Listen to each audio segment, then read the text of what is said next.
Here we go again, starting one more time. I had another video malfunction, but it's all good. This is Johnny. We're going to do a maintenance on him at this point, clean him up, and you can see we're going to show you the scalp. You don't see anything going on in there at all, just clean scalp.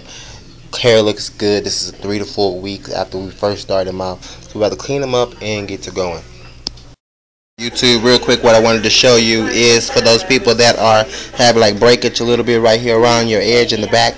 What I do is I normally just associate all of these into the locks that are going on here, so that either they can either start a new one or they can either get transitioning into that hair. So for those that have this kind of issue right here, either in the front, back, sides, or wherever, don't really worry, because you can always get that associated in. That's why I use my comb. And so once I maintenance this, you will see pretty much what it's looking like, and I'll show you just in 1 second.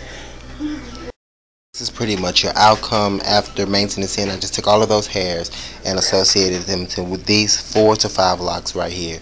And after a while of putting them into a different routine, they will all go back into a different place, so that they won't just be an afro at the bottom anymore. So if you have those issues, just make sure that you're associated with the closest lock, or either, if it's enough, that you can add a lock to. You can either do one of the two sorts, but make sure that those hairs are just sitting there, because after a while they will start one big huge lock, and that will offset the whole placement of your head. YouTube, and this is the young lady that started from the interlocking. We just finished her maintenance. We're converting her over to a twist style, in which she has a little almost micro locks. And you know what I say for these folks, they have 1,015,000, but it's all good because we set her up and they look good. You know, some people can wear these, some people can't, and they look really good on her face.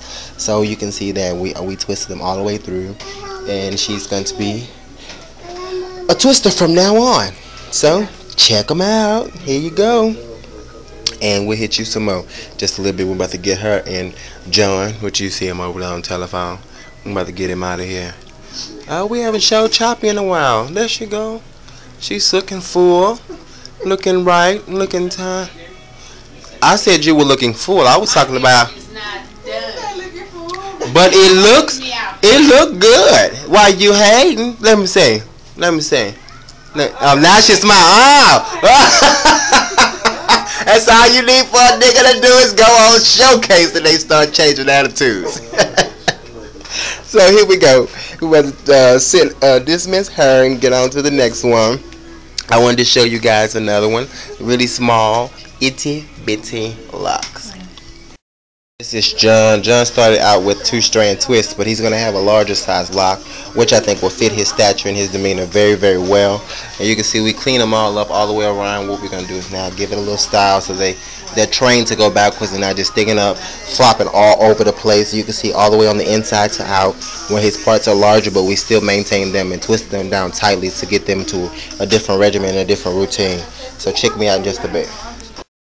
Tube, and this is Johnny. We just took him from under the dryer, twisted him up, and you can see we kind of stretched him out a little bit, shined him up, got him back where he was, where he wanted to be. That hair grew so much. Johnny, even the last time we started him, his locks weren't this long, or the twist wasn't even this long.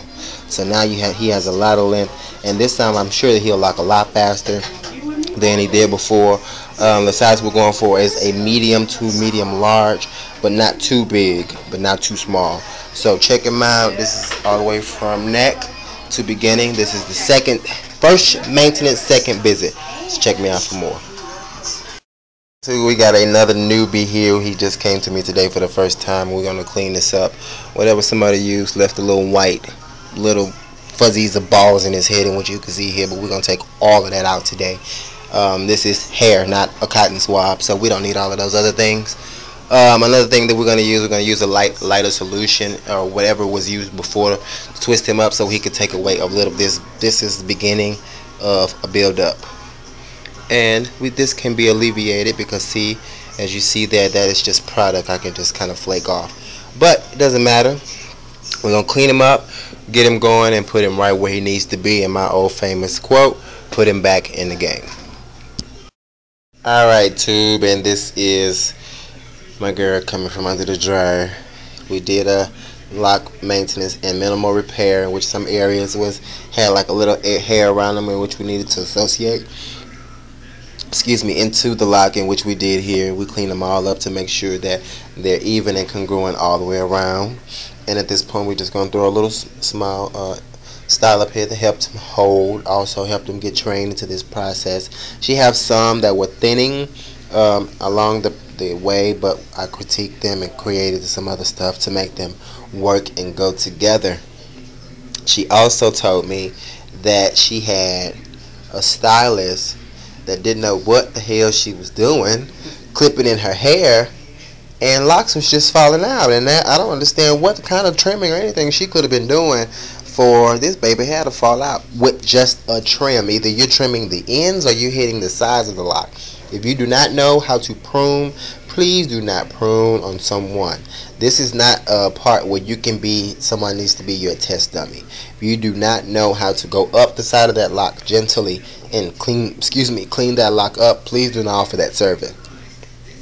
If you do not know how to, and you can see here how her locks look natural, they have a natural layer to them. When cutting, if you cannot provide that and you just blunt cutting across the bottom, just offering straight across, that's going to take away from every level of styling that you would ever have possible. I wouldn't offer that service either. So I would brush up on those trimming, making sure that all the way around you have a natural layered lock all the way from top to bottom. You can see how these locks are stacking in a formation to where they're not just coming down and blunt. If you have these locks from the top just coming straight here, these will be a lot heavier, so these will break a lot faster than the ones that were in the back. They will be a lot shorter. So just be careful with that. Make sure that you're not just scissor happy, just clipping and flipping and just throwing stuff in the trash. If you got to hide it from a client, that means you should not have done it. So, let your clients know what you are doing and what you're putting in their head and what you're working with.